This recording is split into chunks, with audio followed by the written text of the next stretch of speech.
विद्यार्थी मित्रांनो, तुमच्या बोर्ड एक्झामला आता 1 महिन्यापेक्षा कमी वेळ उरलेला आहे. अशामध्ये आपल्याला डाऊट येत असतो की कोणते क्वेश्चन सॉल्व्ह केले पाहिजे आणि कोणत्या क्वेश्चन्सला हाय प्रायोरिटी दिली पाहिजे. तर बघा, जर तुम्ही एखादा टॉपिक आतापर्यंत कव्हर नसेल केला आणि जर तुम्ही तो सोडून जाण्याचा प्रयत्न जर करत असाल तर तशी चूक करू नका. तुम्ही फक्त त्याचे प्रिव्हियस इयर क्वेश्चन, टार्गेट पब्लिकेशनची एक बुक येते ज्यामध्ये ते बोर्डाने विचारलेले प्रिव्हियस इयर क्वेश्चन्स त्यामध्ये सर्व इन्क्लूड केलेले असतात.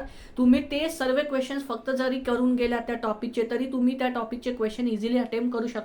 त्यामुळे आता जेव्हा 1 महिन्याचा वेळ उरलेला आहे, तुम्ही आता नवीन क्वेश्चन सॉल्व्ह करण्यापेक्षा जे बोर्डाने विचारलेले प्रश्न आहेत तेच करा.